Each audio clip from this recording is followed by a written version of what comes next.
Good morning guys, कैसे हो आप लोग। मैं आपका दोस्त आरजे फिर से हाजिर हूँ। लेकिन काफ़ी दिनों के बाद हम लोग मिल रहे हैं आज। लगभग एक वीक हो चुका है। थोड़े दिन से तबीयत ठीक नहीं थी, इसलिए क्लास ले नहीं पाया, तो उसके लिए माफ़ी चाहूँगा। आप लोग के मैसेज पढ़े, कमेंट पढ़े मैंने, और पता लगा कि हाँ, आप सभी लोगों का है इस चीज़ पे इतना ध्यान। आप लोग प्रॉपरली पार्टिसिपेट करते हो चीज़ों में, कहीं ना कहीं पढ़ाई की तरफ आपका रुझान भी है। तो मुझे सब कुछ अच्छा लगा आप लोगों की बातों से। बाकी मैं माफ़ी चाहूँगा कि क्लास कंटिन्यू नहीं हो पाई, बट अब से क्लास कंटिन्यू रहेगी। और बीच में अगर कभी ऐसा सिचुएशन निकल के भी आया तो मैं कोशिश करूँगा कि इसका कोई सब्स्टिट्यूट आपके पास में अवेलेबल करवा के जाऊँ मैं, ठीक है। तो चलते हैं। The first word we have here, that is modest. हमारे पास में अगर हम लोग सबसे पहला जो वर्ड देखना चाहें बेटा, वो है आपके पास में मॉडेस्ट। मॉडेस्ट आपके पास में बिल्कुल सिंपल से होते हैं, क्यूट से होते हैं, जो बहुत प्यारे प्यारे से इंसान होते हैं उनके लिए भी हम लोग यूज कर सकते हैं मॉडेस्ट। हम लोग कह सकते हैं कि वो लोग इतनी कर्टेसी रखते हैं, इतने संस्कार दिखाते हैं कि हमें खुद को लगता है कि हाँ, कितने अच्छे इंसान हैं। जैसे कि देखो, कोई भी कहीं पर भी हम लोग जाएं और वहाँ जाके नमस्ते सर, नमस्ते सर, ऐसे करके हम लोग जब बात करते हैं किसी से तो अच्छा लगता है। तो ये एक होता है हैविंग और शोविंग अ मॉडरेट और humble estimate of one's merits. Merits से हम लोग यहाँ पर जब बात कर रहे हैं तो यहाँ पर एटिकेट्स की बात हो रही है, आपके व्यवहार के बारे में बात हो रही है, आपके सोशल बिहेवियर कैसा है लोगों से, उसके बारे में बात हो रही है। इंपॉर्टेंस ETC, ठीक है। या फिर हम लोग बात कर सकते हैं कि आप लोगों को कितनी इंपॉर्टेंस देते हो, कितनी नहीं देते हो, वो आपके ऊपर डिपेंड करता है।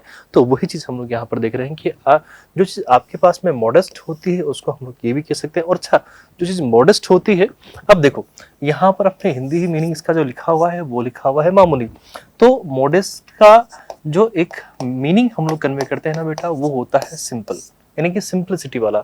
अब उस बेसिस पे कुछ लोग इसको क्या बोल देते हैं, मामूली। अब मामूली का सेंस जो कन्वे हुआ ना एक्चुअली में बेटा, वो हुआ है नॉर्मल के सेंस में, जो बिल्कुल नॉर्मल है, बिल्कुल सिंपल सा लगता है हमें, उसको हम लोग बोलते हैं मॉडेस्ट, ठीक है। That person is quite humble, moderate, prudent, quite simple और अनअज्यूमिंग, यानी कि उसके बारे में कुछ सोचने की जरूरत ही नहीं है, या फिर इतना। अब इसको अगर हम लोग एक दूसरे टोन में देखना चाहें तो उस पर्सन में इतना अनयूजुअल हमें कुछ भी नहीं लगेगा, और हम लोग उस कंडीशन में हम लोग देखेंगे कि वो इंसान कैसा होगा, अनअज्यूमिंग हो जाएगा। इसी के ऑपोजिट, इसके उलट हम लोग बात करना चाहें तो जो व्यक्ति बहुत ज़्यादा कॉम्प्लेक्स होगा, बहुत ज़्यादा कन्फ्यूजन में होगा, डायलेमा में होगा, या फिर ऐसा अनयूजुअल सा हमें फील हुआ होगा कि इसको कभी नहीं देखा हमने, या फिर उसके कुछ अलग ही तौर तरीके होंगे चीज़ों में, तो फिर वो हमारे निगाह में कहीं ना कहीं आएगा, उसके बारे में हम लोग सोचेंगे। अनअज्यूमिंग, जिसको सोचने की जरूरत नहीं है लेकिन जिसको सोचना पड़ जाए अपने को, वो मॉडेस्ट का उल्टा हो जाएगा। ऐसा व्यक्ति ब्रेव भी हो सकता है, कॉम्प्लेक्स हो सकता है, समझना मुश्किल होता है, क्योंकि कॉम्प्लेक्स का मतलब होता है जटिल या फिर थोड़ा मुश्किल, कॉम्प्लिकेटेड भी होता है ऐसा इंसान। और इंट्रिकेट हम लोग चाहें तो यहाँ पर एक वर्ड यूज कर सकते हैं जो इसके लिए ऑपोजिट का काम करेगा बेटा, ठीक है। चलिए, the next word we have here, that is benevolent. Benevolent किसी पर्सन की क्वालिटी होती है, और क्वालिटी होने वाले जितने भी वर्ड होते हैं ना, आपको खुद पता है कि वो सारे वर्ड हमारे पास में किस कैटेगरी के वर्ड होते हैं, एडजेक्टिव की कैटेगरी के होंगे। अगर हम लोग देखना चाहें ऐसा व्यक्ति जो परोपकारी होता है, चलो इसमें और एक और आपके पास एड ऑन होता है, वो ये होगा कि यहाँ पर लिखा हुआ है बैन। कहीं पर भी किसी भी वर्ड में अगर आपको बैन, बोन और बेने अगर आपको देखने को मिल जाए, तो शायद आपको याद है मैंने कुछ प्रीवियस वीडियोस में ये बात बताई हुई है, कुछ में, ठीक है, एक में नहीं कुछ में, यानी कि ज्यादा में बताई हुई है बात मैंने, कि बैन, बोन और बेने अगर कहीं पर भी आता है तो वो इंसान अपने आप में कहीं ना कहीं उसमें कुछ अच्छा ही होगी, बुराई कुछ भी नहीं होगी, ठीक है। वो व्यक्ति बहुत काइंड होगा, फ्रेंडली होगा एंड हेल्पफुल होगा। किन के लिए? दूसरों के लिए, अपने लिए नहीं। जो अपने लिए होगा वो तो स्वार्थी होगा ना भाई, ठीक है। तो ऐसा व्यक्ति हम लोग बोल सकते हैं बिनाइन होता है, केयरिंग होता है, कंपैशनेट होता है, जेनरस। जेनरस वो व्यक्ति होता है जो उदार हृदय को होता है, जिसका हृदय विशाल होता है, काइंड हार्टेड होता है, लाइट हार्टेड भी हम लोग चाहें तो बोल सकते हैं, ठीक है। और सच में वही इंसान होता है। अच्छा, यहाँ पर आपको याद हो जो वर्ड लिखा हुआ है फिल, फिल का मतलब होता है बेटा लव या फिर लवर। हम लोग दो तरीके से इसको कन्वे करते हैं। तो जिसको मानव जाति से प्रेम होता है तो फिलैंथ्रोपिक हम लोग उसको बोलते हैं। जो फिल वर्ड यूज होते हैं, फिल या फिर फिले, PHIL हम लोग देखना चाहें या PHILE देखना चाहें, दोनों ही कैटेगरी में वो किसी से हमारा मतलब बहुत ज़्यादा ऑब्सेशन दिखाने की कोशिश करेंगे, या फिर उसके प्रति हमारा जो अट्रैक्शन है वो दिखाने की कोशिश करते हैं। तो अगर आपको कहीं पर भी ये दो वर्ड आपको देखने को मिल जाए फिल या फिर फिले। तो इट मीन्स आप समझिएगा वहां पर उस चीज के लिए लव की बात हो रही है और आप उस चीज से प्रेम करते हो, तो आप उस पर्टिकुलर चीज के लिए लवर हो। ठीक है, जैसे कि मैंने यहाँ पर एक वर्ड लिखने की कोशिश करता हूं मैं, बिब्लियोफिले। आई होप आपको पता हो, क्योंकि जहाँ तक मुझे पता है आप सभी अच्छे स्टूडेंट हैं, पढ़े लिखे स्टूडेंट हैं, प्यारे प्यारे हैं। तो प्लीज़ बिब्लियोफिले बताएं मुझे। अब बिब्लियो आपके पास में जो वर्ड होता है वो होता है बुक्स की बात करेगा वो, ठीक है ना। तो यहाँ पर बात किसकी हुई, बुक्स को लेके, और फिले लवर को रिप्रेजेंट करेगा। तो ऐसा व्यक्ति, a person who loves books, ठीक है, जिसको किताबों से प्रेम होता है, जो किताबों से प्यार करता है, किताबों में खोया रहता है और हमेशा कुछ ना कुछ उसमें ढूंढता रहता है किताबों में, ऐसे व्यक्ति को हम लोग बोलेंगे कि वो व्यक्ति कैसा होता है, बिब्लियोफिले है। ठीक है, ये आपके पास में वन वर्ड में एक दो बार एसएससी में पूछा भी गया है। मैं कह रहा हूँ एक दो बार। अब यहाँ इस बात को समझना, क्योंकि एसएससी में क्वेश्चंस रिपीट होते हैं, ये हम सभी जानते हैं। जिस भी भाई ने अगर एसएससी की तैयारी करी होगी तो नॉर्मल सी बात है कि उसको कहीं ना कहीं प्रीवियस जितने भी ईयर के पेपर होते हैं उनमें आपको इस तरह से क्वेश्चन रिपीट होते हुए, वोकेब रिपीट होते हुए कहीं ना कहीं दिख जाती है। तो वो एक नॉर्मल बात है एसएससी के लिए, तो एटलीस्ट मैं कहूँगा कि वो नॉर्मल बात है। बैंक वगैरह में या किसी अदर एग्जाम में इतना नहीं होता, बट एसएससी में तो होता है। आओ अब देखो, ये व्यक्ति कितना अच्छा है, तो इसको हम लोग बोलेंगे कि ये कैसा व्यक्ति है, बेनेवोलेंट है। तो ये वर्ड इसी के लिए यूज हुआ है। लेकिन अब हम लोग देखें तो ये क्या करें, इसको सपोर्ट कर रहे हैं। ठीक है, इस व्यक्ति को ये भाई साहब सपोर्ट कर रहे हैं। तो ये वो व्यक्ति जिनको बैक किया जा रहा है। ठीक है, इनको एड मिला हुआ है, सपोर्ट मिला है, तो उनको क्या किया गया है, बैक्ड किया गया है, एड किया गया है। अब इसी का ऑपोजिट, ऐसे व्यक्ति का ऑपोजिट जो बेनेवोलेंट है, परोपकारी है, औरों की अच्छाई के बारे में सोचता है, औरों के भले की सोचता है, तो उसका उल्टा क्या हो जाएगा, उसका उल्टा वो व्यक्ति होगा जो लोगों का नुकसान करने की सोचेगा और सिर्फ अपना फायदा करने की सोचेगा, और खुद का फायदा करने के चक्कर में वो किसी को दुख हो रहा है, पीड़ा हो रही है तो भी नहीं सोचता है। तो ऐसा व्यक्ति जो भी होगा ना बेटा, वो कैसा होगा, बहुत ज्यादा निर्दयी होगा। तो वीकेंड से क्रूअल तो होगा ही, हेटफुल होगा, मीन होगा, मतलब ही होगा। मीन से यहाँ पर मतलब ही होगा। ठीक है, मर्सीलेस जिसमें बिल्कुल दया नहीं होगी। माइजरली वो व्यक्ति होते हैं जो कंजूस होते हैं, मक्खीचूस होते हैं, और अपने कंजूसी के चक्कर में वो थोड़े से क्रूअल हो जाते हैं, हेटफुल हो जाते हैं। ठीक है, स्टिंगी हम लोग कहेंगे, अनकाइंड कहेंगे हम लोग। ठीक है बेटा, तो दीज आर द वर्ड्स इनको हम लोग यूज कर रहे हैं बेनेवोलेंट के एकदम से ऑपोजिट में। राइट, चलिए हाँ, ड्रेजिंग अगर हम लोग बात करने की कोशिश करें तो यहाँ पर एक्चुअल वर्ड है आपके पास में ड्रेड के और भी उल्टे पुल्टे मती में जो इसके हम लोग चाहे तो मीनिंग ले सकते हैं। लेकिन अगर हम लोग यहाँ पर इस पर्टिकुलर वर्ड की यहाँ पर सिंपली बात करना चाहें ड्रेजिंग, तो वो उसका मतलब होता है निकर्षण मतलब आप कहीं पर कोई कोस्टल एरिया होता है या फिर कोई कोस्टल लाइन होगी या फिर समुद्र होता है, उसमें से कुछ मिनरल्स निकाल रहे होते हैं, या फिर वहाँ पर से आप कुछ नेचुरल जितने भी रिसोर्सेज होते हैं उनमें से कुछ निकालने की कोशिश कर रहे हो, जैसे कि गैस वगैरह हो गया, ऑयल वगैरह हो गया, ऐसा कुछ निकालने की कोशिश करते हो तो उसको हम लोग बोलते हैं। और या फिर उनमें जो गंदगी जमा हो जाती है उसके लिए भी हम लोग इसको यूज करते हैं। ठीक है, to clear the mud etc from the bottom of a river canal etc using a special machine, तो उसको हम लोग बोलते हैं कि वो जो प्रोसेस होती है उसको हम लोग बोलेंगे कि वो ड्रेजिंग आपके पास होती है। कुछ लोग इसको सर्चिंग भी बोल सकते हैं, क्योंकि वहाँ पर नई नई चीज़ें मिलती रहती है, मिनरल्स वगैरह मिलते रहते हैं, जैसे हम लोग बात कर रहे थे ना, सोना मिल जाता है कहीं पे, चांदी मिल जाती है, कॉटन नहीं, कॉटन तो कहाँ से मिलेगा, कॉपर, माफी चाहूँगा। ठीक है, कॉपर मिल जाएगा, किसी को जिंक मिल जाएगा, अलग अलग तरीके के वहाँ पर उनको जब मिनरल्स मिलते रहेंगे, नई नई चीज़ें मिलेंगी वहाँ पर, तो उस कंडीशन में वो करते हैं। आपने देखा होगा कभी अगर नेट जियो पे आप जाओगे, डिस्कवरी वगैरह पे जाओगे, तो इस चैनल्स पे होता क्या है कि वहाँ पर जो समुद्र के अंदर जो आसपास उसके एक स्टेशन बना देते हैं और फिर वहाँ से वो ऑयल को एक्सट्रैक्ट करते रहते हैं, निकालते रहते हैं। तो ऐसी भी बहुत सारी जगह होती हैं, तो हमें सीखना चाहिए उन चीज़ों के बारे में, पढ़ना चाहिए। स्कैन करते हैं ताकि पता लगे, सर्वे करते हैं, कम्बिंग वहाँ पर होती है, फाइंडिंग होती है, रैकिंग होती है, ट्रोलिंग होती है, स्काउरिंग होती है, और एक तरीके से वहाँ पर क्लीनिंग भी होती है। और क्लीनिंग करके उसको और गहरा और चौड़ा किया जाता है, वहाँ पर रेस किया जाता है, अनअर्थ किया जाता है, मतलब उसको उससे अलग कर दिया जाता है, तो अनअर्थ कर देना। ठीक है, तो उस कंडीशन में हम लोग बोल देंगे कि ये सारे वर्ड इसके सिमिलर वर्ड हो जाएंगे। इसी का ऑपोजिट जहाँ पर आपके पास में चीज़ों को क्या किया जा रहा है, निकाला जा रहा है। अब निकाला जा रहा है तो मतलब अब गाड़ दिया जा रहा है। तो बुरीड, अगर उसको खाली किया जा रहा है तो उसका उल्टा भरना है, फिल करना है उसको, ठीक है, कवर करना है। आपके पास इतने सारे वर्ड हम लोग चाहें तो यूज कर सकते हैं, ठीक है। पानी की बोतल नहीं रखी यार, प्यास लग रही बहुत। चलो, अनाउंस्ड हम लोग बोल सकते हैं, बाग्ड हम लोग बोल सकते हैं, ब्रॉडकास्टेड बोल सकते हैं, क्राइड बोल देंगे, एक्सपेंड, हॉग्ड हम लोग बोल देंगे, प्रोक्लेम्ड हम लोग चाहें तो बोल सकते हैं। दीज आर द वर्ड्स जिनको हम लोग यूज करेंगे एंटोनिम के, किसके लिए, ब्रेजगिंग के, राइट बेटा। तो हम लोग यहाँ पर इस बात को क्लियर कर चुके हैं। चलिए अगले वर्ड पे हम लोग मूव करेंगे, एडेरेंट, ठीक है। एडेरेंट की अगर हम लोग बात करना चाहें तो जो किसी को बियर कर सकता है, किसी को सहता होगा, किसी को सुनता होगा, उसको हम लोग बोलते हैं एडेयर करना। और एडेरेंट जो उसकी हर बात को सुनता है, वीकेंड से, उसी को हम लोग उसका अनुयायी बोलते हैं, चेला बोलते हैं। somebody who supports a particular idea, जो किसी एक पर्टिकुलर आइडिया को सपोर्ट करता है, किसी पर्टिकुलर, अब नॉर्मल सी बात है, आइडिया अपने आप तो होता नहीं है, वो किसी न किसी व्यक्ति के द्वारा दिया गया होगा। तो जब वो उस आइडिया को सपोर्ट कर रहा है तो इसका मतलब वो उस व्यक्ति को भी सपोर्ट कर रहा है जिसने ये आइडिया दिया है, ठीक है। तो बेकर है, यानी कि उसको बेक कर रहा है, उसके पीछे हाथ लगा रखा उसने कि हाँ तेरे सपोर्ट में मैं खड़ा हूँ। तो बैक वर्ड हम लोग सपोर्ट के सेंस में ही यूज करते हैं। बिलीवर, डिवोटी हम लोग बोल सकते हैं, डिसाइपल हम लोग चाहें तो बोल सकते हैं, चेला होता है, ठीक है। एंथुजियास्ट हम लोग बोलेंगे, एडवोकेट करना हम लोग बोल सकते हैं।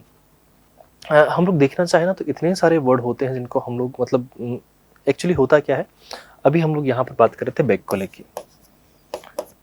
अब कोई नॉर्मल इंसान होगा तो उसका मतलब ये रहेगा कि बैक का मतलब तो पीछे होगा या फिर पीठ हो सकता है ज़्यादा से ज़्यादा, लेकिन उससे ये नहीं पता कि बैक का मतलब सपोर्ट करना भी होता है। तो ये सिचुएशन के ऊपर बियर करेगा, वहाँ सिचुएशन आपके पास है तो वो वेरी कर जाएगी कि यार इस जगह हमें इसका मीनिंग ये लेना है, इस जगह इसका मीनिंग ये लेना है। अब ये जो आपके पास नॉलेज है ये एक दिन में नहीं आकर, ये तब आएगी जब आपके पास में चीज़ों की प्रैक्टिस का प्रॉपर टाइम होगा। तो प्लीज़ आप अपना टाइम निकालें और प्रैक्टिस करें, जितना आप प्रैक्टिस करोगे आपके लिए उतना फायदेमंद रहेंगी चीज़ें, ठीक है बेटा। अफेक्शनाडो, उसके अलावा फेन हो गया, हैंगर ऑन हम लोग चाहे तो बोल सकते हैं। इसी का ऑपोजिट जो किसी को क्या करता होगा, अपोज करता होगा। यहाँ तो हम लोग किसी को क्या कर रहे हैं बेटा, सपोर्ट कर रहे थे। तो सपोर्ट करने के लिए जो आपके पास में होगा, ठीक है, बैक का मतलब होता है सपोर्ट करना, और उसी का ऑपोजिट अगर हम लोग देखना चाहें तो उसका ऑपोजिट आपके पास क्या हो जाएगा बेटा, अपोज करना आपके पास हो जाएगा, राइट। तो दीज आर द वर्ड्स जिनको हम लोग यूज कर रहे हैं। तो ये आपके पास सिनोनिम्स होंगे और ये आपके पास एंटोनिम्स हो जाएंगे। एक अच्छा वर्ड है, नया वर्ड है, प्रोसेक। वापस बोलो भैया, प्रोसेक, वापस बोलो, प्रोसेक। प्रोसेक आपके पास में ऐसी कोई चीज होती है जिसमें लोग बाग सोच ही नहीं रहे हैं, कोई मतलब ही नहीं आ रहा है, बिल्कुल बकवास सा है, नीरस सा है, उसमें कुछ मजा नहीं है, ठीक है। ऐसा कोई काम, कभी कभी आपको घर वाले कुछ फालतू से काम बता दें और आपका मन ही नहीं हो रहा है वो काम करेगा, नहीं सर मैं तो नहीं करूँ इसको, मत कर भैया, ठीक है। लेकिन घर वालों की बात है, माननी पड़ेगी, नहीं तो सुननी पड़ती है उधर फिर, ठीक है। तो वो आपके पास में प्रोसेक हम लोग बोलते हैं कि ऐसा कोई काम, तो वो आपके पास में प्रोसेक होता है। लेट्स सपोज गांव में कभी आप जाओगे तो वहां पर जो हमारी घरों में लेडीज वगैरह होती हैं तो वो क्या करते हैं कि गेहूं साफ करते हैं, मतलब उसमें जो कचरा वगैरह कुछ एक्स्ट्रा होता है वो साफ करते हैं, फिर उसके बाद ही उसको उसका आटा बनाया जाता है, ठीक है।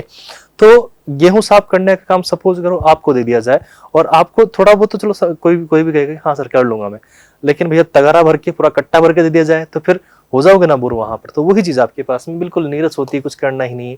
हैविंग और using the style of diction, diction मतलब किसी चीज को हम लोग सुना रहे हैं लोगों को, of prose as opposed to poetry, लेकिन उसमें कमी फील होती है हमें, ठीक है।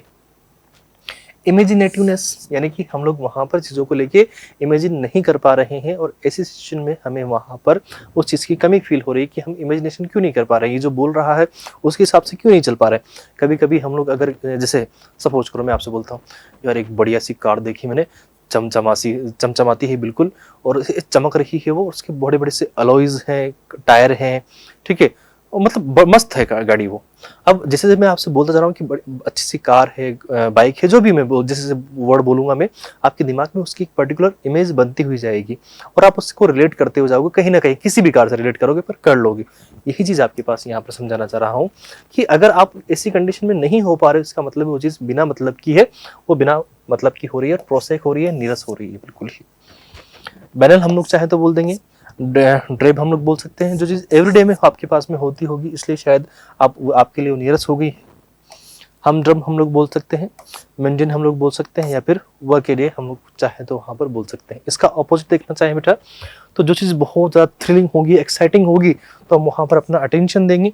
अगर एक्साइटिंग होगी तो नॉर्मल सी बात है ना कि आपका ध्यान अपने आप में ही वहां पर चला जाएगा। तो जिस चीज के ऊपर हम लोग अपना ध्यान दे पाए वही चीज आपके पास में प्रोसेक का एकदम से उल्टा हो जाएगा। जिस पे हम ध्यान नहीं दे पा रहे हैं, हमें आलस आ रहा है ध्यान देने में, तो वो प्रोसेक होगी। ठीक है, अनयूजुअल, ठीक है, या फिर बिल्कुल अलग होना चाहिए कुछ। जो काम आप रोज कर रहे हो उससे अलग अगर कुछ करोगे तो आपको अलग ही मजा आएगा, फील होगा कि हाँ कुछ अलग किया है मैंने, कुछ अलग से कर रहा हूं मैं। ठीक है। अब इस वर्ड को शायद हम लोग ऑलरेडी किसी एक प्रीवियस क्लास में डिस्कस कर चुके हैं और अभी रिसेंट में ही आई थिंक मैंने किया था।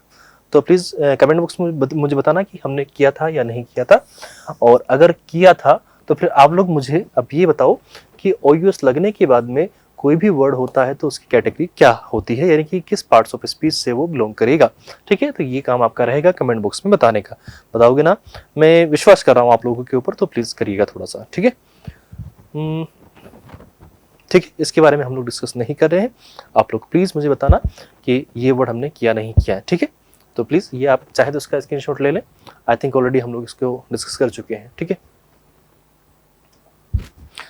The next word we have stoked, STOKED। Stoked मतलब कोई चीज़ ऐसी होती है जो उत्तेजित होती है, लाइक दिस बॉल। अब ये भाई साहब आए और इन भाई साहब ने इस बॉल को ऐसे क्या कर दिया, बैक कर दिया, यानी कि थोड़ा सा किक किया, और किक करने के बाद इसको सपोर्ट मिल गया, थ्रस्ट मिल गया, तो अब ये दौड़ जाएगी फटाफट से। तो कोई चीज़ ऐसी होती है जिसको हम लोग क्या करते हैं, एक्साइटेड करते हैं, इंस्पायर्ड कर देते हैं, मूव कर देते हैं, स्टीड कर देते हैं, इलेक्ट्रीफाइड हम लोग कर सकते हैं, इलेक्टेड कर देते हैं, अरोज्ड हम लोग बोल सकते हैं, एनिमेटेड हम लोग करते हैं। तो ऐसी सिचुएशन आपके पास में होती है तो उसके लिए हम लोग यूज करते हैं स्टोक्ड। ये काम आपके पास अगर हम लोग देखना चाहें तो वर्ब की कैटेगरी का एक वर्ड है बेटा। ठीक है, तो ये आपके पास में वो सारे वर्ड हैं जो स्टोक्ड के सिमिलर वर्ड है। इसी के ऑपोजिट हम लोग देखना चाहें तो आपके पास में जो चीज़ बिल्कुल शांत रहती है, स्टडी रहेगी या फिर स्टेशनरी रहेगी, तो उसके लिए भी हम लोग ये वर्ड यूज कर सकते हैं। जो चीज़ मूव नहीं हो रही है, देखो मूव होगी तो स्टोक्ड का सिमिलर हो जाएगा, लेकिन अगर मूव नहीं हो रही है तो अपोजिट हो जाएगा। स्टडी है, पैसिफिक है, मतलब एक जगह रुकी हुई है, कंपोज्ड है, अनरफल्ड है, तो ये सारे वर्ड आपके पास में स्टोक्ड के एकदम से ऑपोजिट वर्ड होंगे, and this are the synonyms we can say. चलिए, the next word we have unduly, right. Unduly की हम बात करना चाहें तो LY लगा हुआ है, सोचना नहीं है, ऐसा वर्ड जब भी आपके पास में होगा एडवर्ब की कैटेगरी से बिलोंग करेगा। ठीक है, कोई चीज़ आपके पास में बहुत एक्सेसिव अमाउंट में होगी तो उस कंडीशन में हम लोग बोलेंगे वो अनड्यूली होगी। More than is necessary, acceptable और रीजनेबल। एक हद तक कि आपके घर वाले भी या फिर किसी के भी घर वाले होंगे तो वो क्या करते हैं, हमारी गलतियों को माफ़ करते हैं, लेकिन अगर वो ज़्यादा अमाउंट में हो जाती है तो थप्पड़ लगाते हैं फिर बढ़िया सा। ठीक है, कूट भी देते हैं कोई तो। ठीक है, तो वही चीज़ आपके पास में बता रहा हूँ यहाँ पर। कोई चीज़ आपके पास में एक्सेसिवली हो जाए और अगर वो बहुत क्वांटिटी इतनी ज़्यादा हो कि हम लोग उसको बियर नहीं कर पा रहे हैं तो वो आपके पास अनड्यूली में चली जाएगी। अच्छा, ड्यूली से एक वर्ड आपको याद है, मैंने आपको बताया होगा कि अन, इम, इर, डिस, मिस, इस तरह के वर्ड लगते हैं तो ऑपोजिट मीनिंग करते हैं। तो अनड्यूली का ऑपोजिट क्या होगा, ड्यूली। तो यहाँ पर अगर मैं इसका ऑपोजिट रखना चाहूँ ना बेटा, तो एक ड्यूली वर्ड भी चाहो तो आप इजीली समझ सकते हैं। यहाँ पर जहां पर आपके पास में कोई चीज अत्यधिक होगी तो उसका ऑपोजिट क्या होगा, जो बस नॉर्मल होगी। ठीक है, या फिर हो सकता है उस चीज में हम लोग क्या कर रहे होंगे, लैग कर रहे होंगे, या फिर उस चीज की कमी हमारे पास में होगी, ये भी एक पॉसिबल वहां पर बात हो सकती है। ठीक है, इनटेम्परेटली आपके पास में एक अच्छा वर्ड है। यहाँ पर आपके पास में प्रोपोर्शन है, तो प्रोपोर्शनेटली, और उसके आगे क्या लगा दिया हमने, डिस हो गया। आउट ऑफ ऑल प्रोपोर्शन, यानी कि प्रोपोर्शन कोई हिसाब किताब ही नहीं है उस चीज का, कितने अमाउंट में कितने अमाउंट में नहीं है। ठीक है, अब यहाँ पर ऑर्डिनेट वर्ड था तो ऑर्डिनेटली आपके पास वर्ड बन गया, और उसके आगे क्या लग गया, इन। ऑर्डिनेट मतलब वहां पर बिल्कुल हर चीज ऑर्गेनाइज्ड है, प्रॉपर वे में है, और जो भी है एक एम्पल अमाउंट में है। ठीक है, लेकिन इन ऑर्डिनेट अब इतना हो गया कि पता ही नहीं लग रहा कितना अमाउंट है वहां पर। ठीक है, सुपरफ्लोसली, सुपरफ्लोस आपके पास में एक ग्रामर का टॉपिक भी होता है, जो आपके पास में more something that is more than necessary, आपके पास कोई चीज होती है जिसको एक्सेसिव अमाउंट में यूज किया जाता है।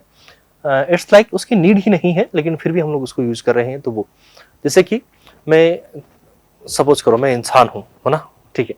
तो मैं कहीं जा रहा हूँ, मैं आपसे पूछूं भैया यहाँ से आगे का रास्ता कैसे जाएगा, या फिर मेरे को उस पर्टिकुलर XYZ जगह पर जाना है, तो वहां पर मैं कैसे जाऊंगा? वो जो गार्डन है ना वहां पर पार्क में बैठना है मेरे को जाके है, ठीक है, तो वहां पर कैसे जाऊंगा? तो आपने कहा आप यहाँ से जाना, फिर आगे जाना, फिर लेफ्ट लेना, राइट लेना, फिर उसके आगे एक गोल सर्किल आएगा, क्या आएगा? गोल सर्किल आएगा, क्या आएगा? गोल सर्किल आएगा, क्या आएगा? गोल सर्किल, सर्किल गोल, सर्किल गोल, ये गोल सर्किल, गोल भी बोल दिया, सर्किल भी बोल दिया, तो इसी को हम लोग बोलेंगे सुपरफ्लोज।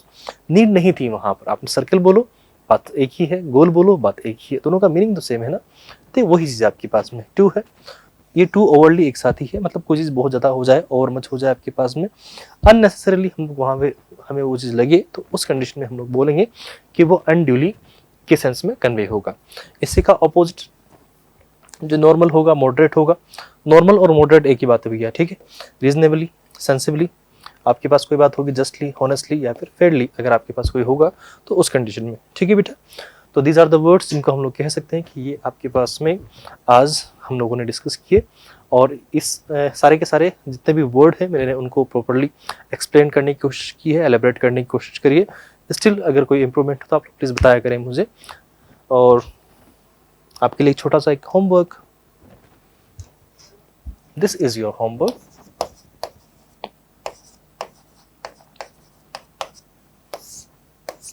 होमवर्क करके लाना है भैया, ठीक है। अब करके ला, आप वो से सोचेंगे सर होमवर्क करके कहाँ से लाएंगे? होमवर्क आपको घर पे ही करना है बैठ के। बस आपको जो भी इनके जितने भी वर्ड्स हम लोगों ने देखे ना, हर एक वर्ड बेनेवलेंट हो गया। आप बस अपने स्क्रीन को पोज करना, मैं थोड़ी देर के लिए साइड होता हूँ, ठीक है। अब यहाँ रुक जाना आप लोग। यहाँ देखने के बाद में हर वर्ड आपके पास लिखा हुआ है, जैसे लाइक जजिंग आपके पास लिखा हुआ है, बेनेवलेंट आपके पास लिखा हुआ है, इस तरीके से सारे के सारे वर्ड आपके पास में लिखे हुए हैं। इन सभी के मीनिंग बिना देखे, मतलब इस वीडियो को देखने के बाद में फिर आप बिना देखे उनको मेमोराइज करना दिमाग में, और उनका मीनिंग और हिंदी मीनिंग साथ में लिखने की कोशिश करना। चाहो तो उनका इंग्लिश मीनिंग लिखोगे तो मुझे और ज़्यादा खुशी होगी, ठीक है बेटा। तो ये आपके लिए छोटा सा होमवर्क है। मैंने बहुत बड़ी स्टोरी नहीं लेके आया, मैं छोटी सी स्टोरी लेके आया हूँ। आई होप आपको अच्छी लगेगी, और प्लीज़ इसको अब हमसे थोड़ा कंटिन्यू करेंगे। अब कोई ब्रेक नहीं होगा, और सॉरी फॉर द ब्रेक जो काफ़ी लंबा हो गया था, ठीक है, उसके लिए माफ़ी चाहूँगा। ठीक है, अब चलते हैं, मिलते हैं अगली क्लास में। Till then tata bye, good night, have a great day, enjoy yourself, good bye बेटा।